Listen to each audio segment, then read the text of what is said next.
Bienvenue chez Développeur, chez Architecte Claude AWS à notre 18e épisode qui concerne l'analyse du site web à reproduire. En réalité, ce titre n'est pas assez explicite sur ce que nous allons aborder durant cette vidéo. Alors, nous sommes bien évidemment à la 18e vidéo et dès le départ, j'avais précisé que notre curriculum, du moins notre parcours, est en construction au fur et à mesure que nous avançons. J'avais annoncé que les choses ne seraient pas faciles et bien évidemment, je constate que tenir une publication journalière en ce qui concerne les enregistrements vidéo est quelque chose d'assez difficile. Au moment où je parle devant le micro, j'enregistre justement le 18e épisode le mercredi, disons dans le timing du 18e jour. Et ce n'est pas une bonne chose lorsque vous produisez des vidéos à YouTube parce que vous devez toujours avoir, de mon point de vue, et surtout pour ceux qui ont un emploi, vous devez toujours avoir ce qu'on appelle une zone tampon. En réalité, je devrais être à 2, 3 épisodes, 4 épisodes de distance par rapport à la période de publication. Donc, ce qui fait que si j'enregistre les épisodes le jour, il peut arriver des situations aussi constantes obligent. On se retrouve en indisponibilité, notamment pour des cas de maladie ou pour des cas plus graves familiaux. Et là, en ce moment, on ne peut plus tenir le rythme qu'on s'est fixé. Donc, ce n'est pas une bonne pratique. Mais comme j'ai pris l'engagement et que, voilà, jusqu'à présent, on est à la 4e semaine, je tiens à la fréquence adoptée. Je pense que je pourrais tenir sur la durée, mais c'est un problème que je dois régler. Alors, si je fais ces petites digressions, c'est pour vous partager avec vous les réalités. Et surtout vous dire que si vous vous engagez dans votre parcours de formation à ouvrir ou à créer une chaîne YouTube ou à ouvrir un blog, il ne faut pas être découragé parce que vous avez eu un retard ou parce que les choses ne marchent pas comme prévu. Il faut vous engager. C'est la meilleure voie. C'est la voie autorisée, celle la voie par laquelle tout le monde est passé. Donc, si vous, ce conseil, si je veux dire ainsi, ce conseil est valable même pour votre préparation à la certification d'architecte de solutions. Les choses ne vont jamais se présenter comme vous prévoyez. Et bien évidemment, si vous n'êtes pas averti, vous allez tomber dans le panneau. Moi, j'enregistre mes vidéos. Je ne tiens pas compte du nombre de personnes ayant vu la vidéo, mais je le fais et je crois au process. Je pense que lors de la fin du parcours, je pourrai tirer les enseignements. Et si, par hasard, je lance une autre séquence de formation pour l'année 2024, je suis sûr et certain que les choses vont être plus meilleures que ce que on a actuellement. Alors, nous commençons dans la vidéo avec l'épisode 18 qui concerne l'analyse du site web à reproduire. En réalité, c'est une vidéo qui vient à la suite de tout ce que nous avons abordé ces derniers temps, notamment l'approche modulaire du site web avec les éléments, les composants, les sections et les modèles de page web. Donc, et aujourd'hui, nous allons nous en tenir à la pratique parce que vous le savez si bien, mon approche pédagogique, celle que j'ai définie dès le départ, dès les premières vidéos de cette chaîne, c'était une approche pédagogique orientée projet. Et lorsqu'on parle d'approche pédagogique orientée projet, cela veut dire qu'on met la pratique au centre du jeu. Bien évidemment, on n'élude pas la théorie parce que la théorie, elle est très importante, mais on passe beaucoup plus à la pratique. Donc, nous allons donc faire une analyse modulaire du site qu'on a défini pour notre projet. Vous connaissez ce site, je vais cliquer là-dessus pour que certains puissent. Oh, j'espère que ça va. Le site va s'ouvrir. C'est ce site que nous avons défini comme site projet. C'est vrai, c'est en langue anglaise et certains peuvent être désemparés par la langue anglaise, mais je vous conseille de commencer à vous habituer à cela parce que La majorité de la documentation que vous allez lire en ce qui concerne l'architecture cloud AWS et tout ce qui tourne autour de l'architecture cloud, tout simplement, près de 90% de la documentation est en langue anglaise. Et bien évidemment, il faut être assez versé là-dedans pour s'en sortir. C'est ce que moi je pense, bien évidemment. Alors, le temps de traduction qu'il y a entre la langue anglaise et la langue française, pour ce qui concerne les questions de cloud, c'est assez variable et parfois, de manière générale, c'est assez long.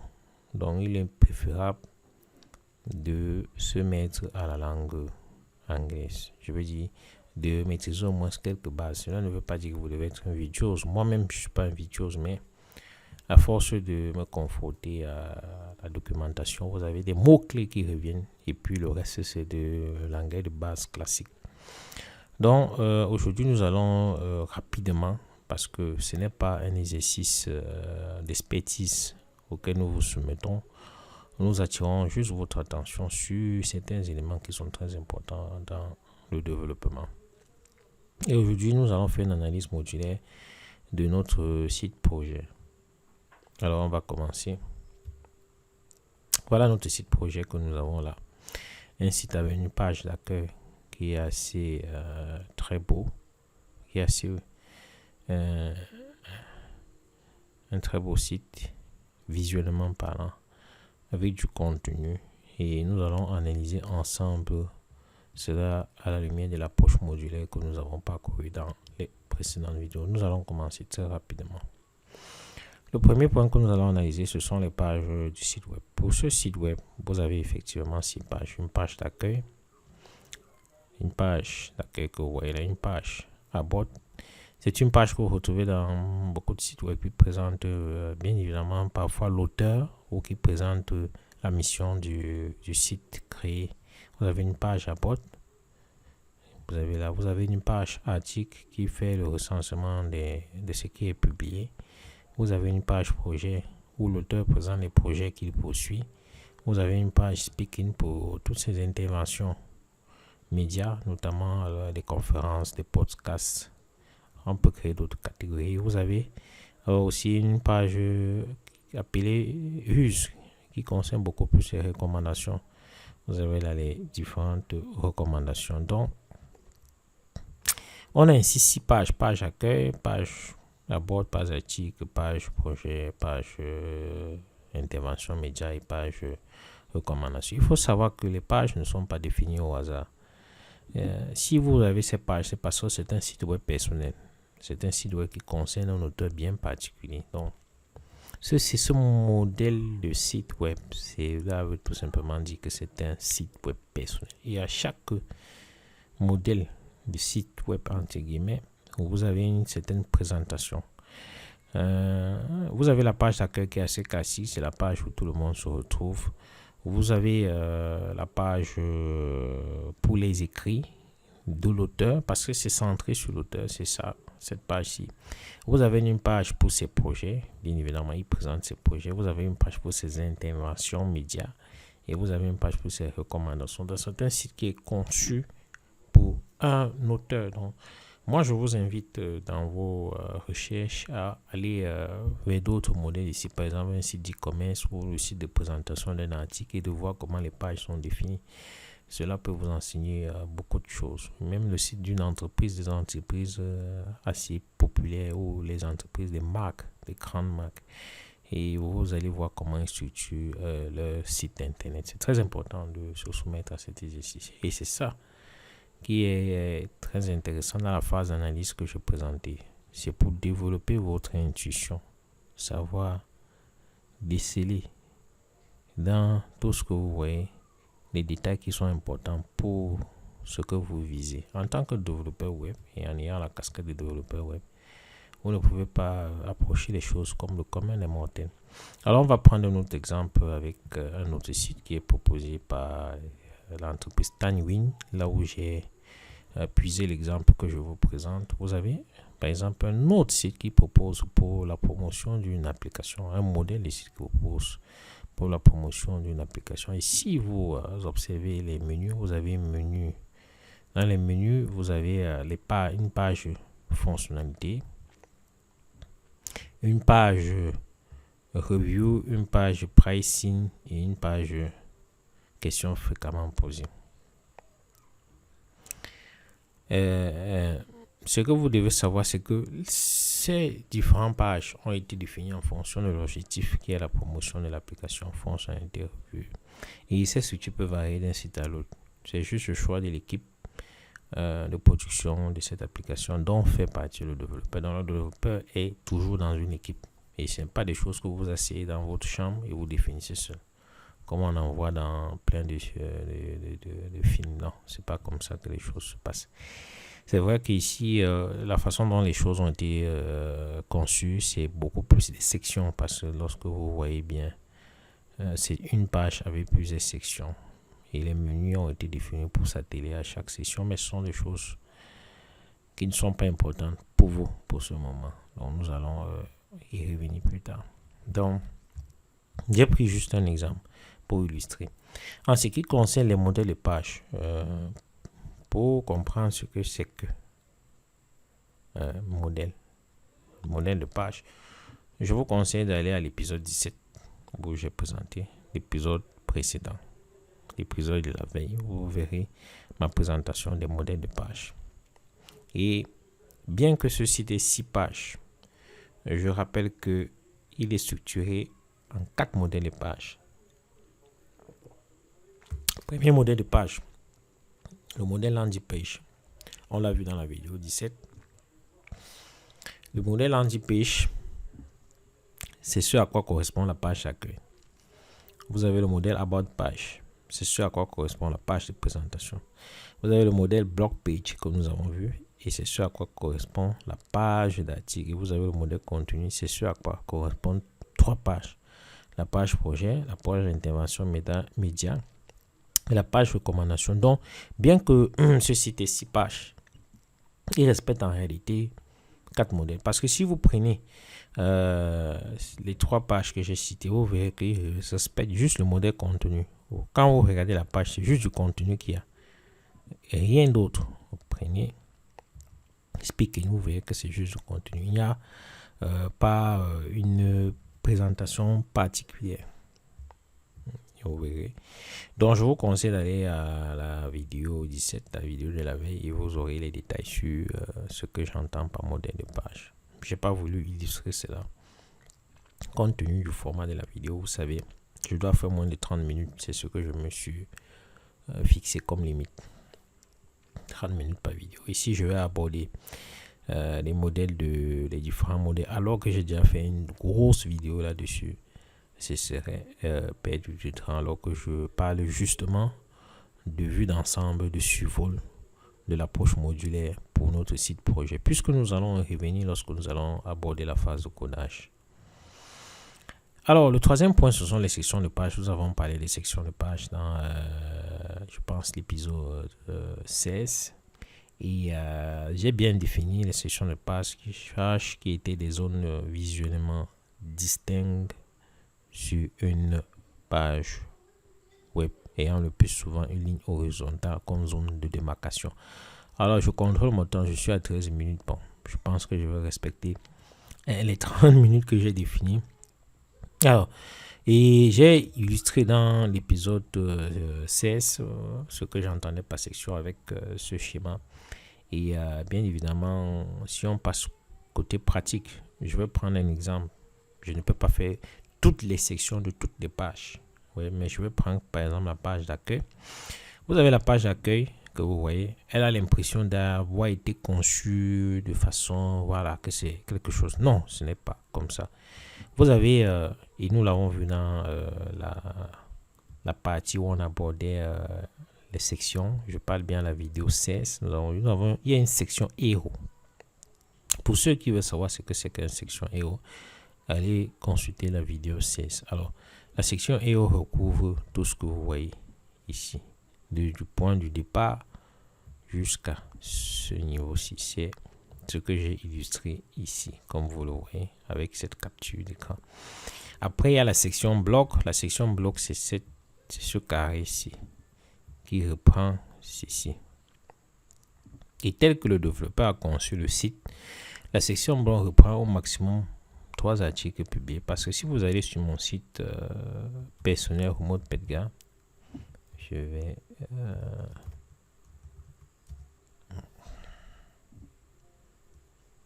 Remote Pedgar, vous verrez que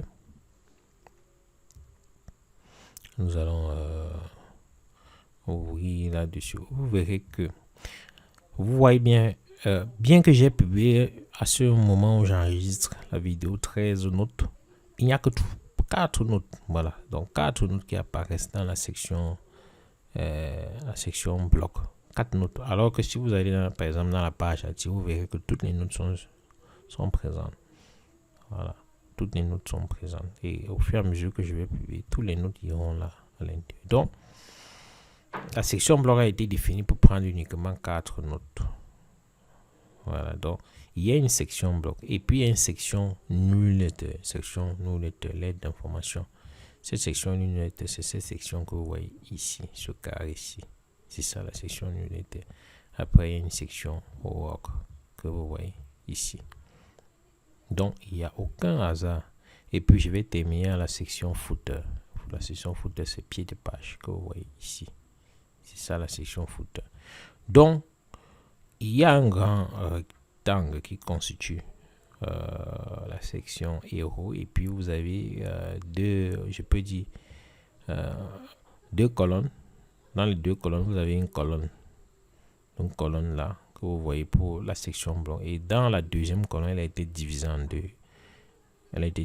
Vous avez une section newsletter et vous avez une section work. Et puis à la fin, vous avez bien évidemment notre pied de page. Voilà comment le développeur a défini les choses en termes de sections. Voilà. Donc il aurait pu choisir de ne pas opérer en 2 colonnes comme ici, une colonne pour les blocs, une autre colonne, une colonne pour la section blog et une colonne pour la section newsletter. Il aurait pu choisir de les superposer, mais pour mieux occuper l'espace, il a choisi de les répartir ainsi. Donc c'est un choix qu'un autre développeur peut avoir un autre choix. Donc pour le reste, je ne vais pas bien évidemment aller pour chaque page. Comme je l'ai dit, on a un souci par rapport au format de la vidéo. Et ce que je demande à tous ceux qui verront cette vidéo, c'est aller à l'adresse du site. Ici, comme vous voyez, spotlight.win.ai.com et de se soumettre à cet exercice de détection des différentes sections que je présente. Par exemple, pour la page de présentation, la boîte page, il y a la section, comme je l'ai dit, une section content, section contenu. Vous voyez ce contenu, c'est tout. Et puis il y a le footer, le pied de page. Si vous allez à la section article, j'ai bien précisé section article, il y a ce qu'on appelle un header, là un grand titre. Vous avez une section blog. Et puis, vous avez une section footer, là, footer. Si vous allez à Project, vous verrez que il y a bien le header, le titre, et puis il y a des cartes. Vous voyez des petits carrés là, des cartes, avec la même structure. Vous voyez bien, lorsque je mets la souris là, les cartes passent en grisé, là, et là, et là. Donc, chaque carte a une structure avec une icône, le nom du projet, une petite description du projet et le lien vers le projet. C'est ce qui a été adopté par... Voilà, ici vous allez à Speaker. Voilà, vous voyez bien, il y a un contenu. Ça, pour moi, je considère ça comme le contenu. Quelqu'un d'autre peut considérer ça comme une carte parce que vous avez ici là, une petite carte. Lorsque vous mettez la souris, vous voyez bien les grisés, une carte avec le nom de la conférence participer, le titre de l'intervention, une petite description et le lien vers la vidéo. Donc voilà, ce sens des détails est très important. Pareil pour ce qui concerne les recommandations. Donc vous avez ainsi les différentes sections que vous pouvez définir. Alors, question composante, bon, c'est pareil. Les détails sur les composants, je l'ai abordé à l'épisode 15 que vous pouvez consulter dans cette page YouTube. Et pour notre site projet, nous avons bien évidemment des composants d'entrée de données. On avait défini quatre types de composants, si mes souvenirs sont bons. Il y avait les composants d'entrée de données, les composants de navigation, les composants d'information et les conteneurs. Par exemple, si vous prenez les composants d'entrée de données, pour entrer de données, on avait défini les boutons, les champs de saisie. Et si on va à la page d'accueil, on verra ce point. Notamment, vous avez là un champ d'entrée de données. Si je clique, je vais entrer des données. Je peux entrer mon adresse. Par exemple, ma boîte mail du VG Pedgar.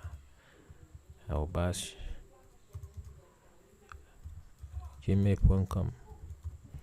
Et si je veux valider un autre composant d'entrée de données, le bouton joindre.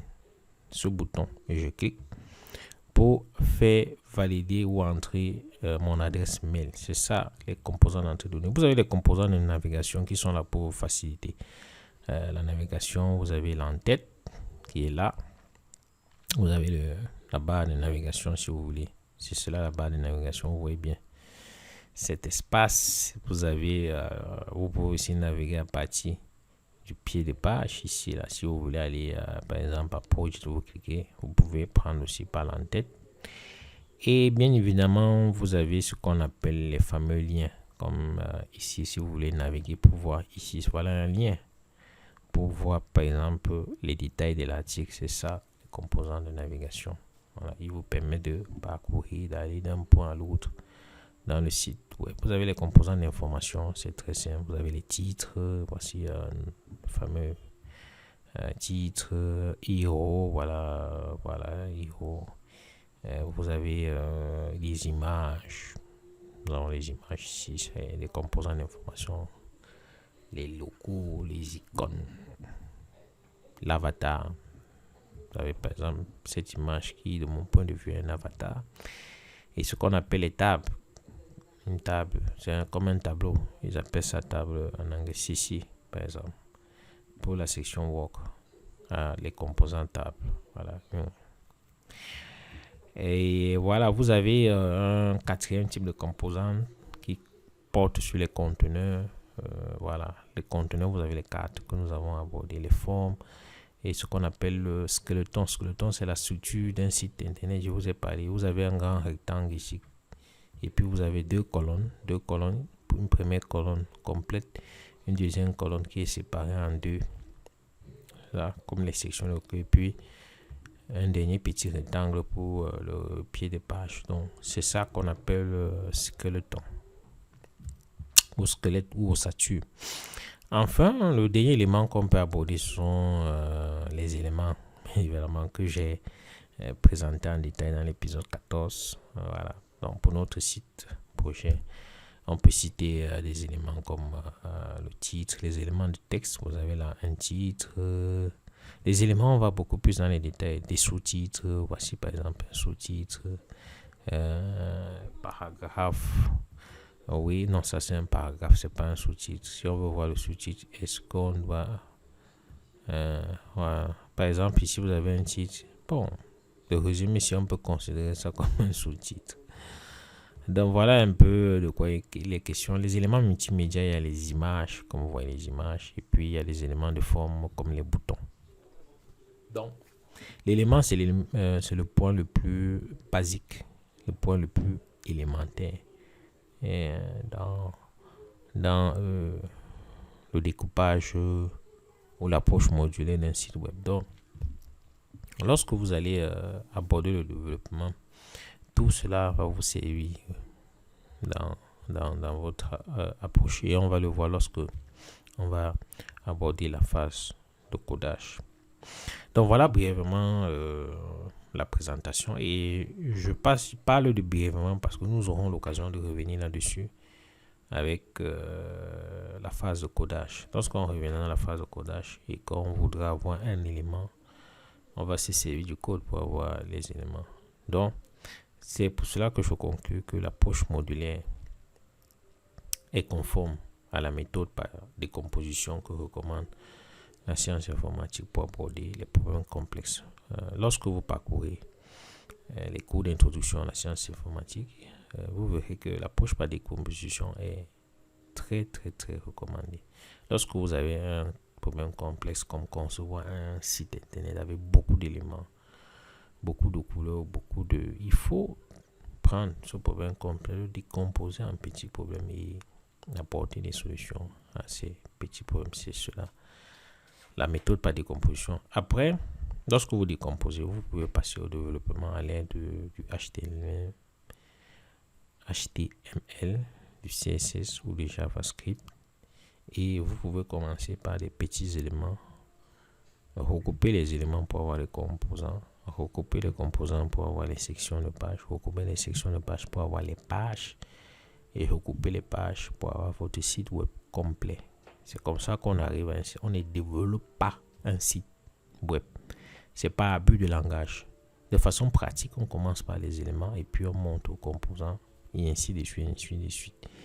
C'est pour cela que parfois le développement d'un site web complet est fortement représenté comme un projet. Et c'est même un projet avec beaucoup d'équipes qui interagissent à différentes phases du projet avec une deadline. Donc, comme un peu l'établissement d'une phase de projet pour ce qui est de la construction d'une route ou d'un pont. C'est comme ça que les choses sont faites aussi pour un site web. Ce qu'il faut retenir de tout ce que nous avons abordé, toute cette phase, c'est que avant de coder, il faut toujours passer par une phase d'analyse. Et c'est cette phase d'analyse qui vous permet d'arriver facilement à votre délivrable qui est le site web.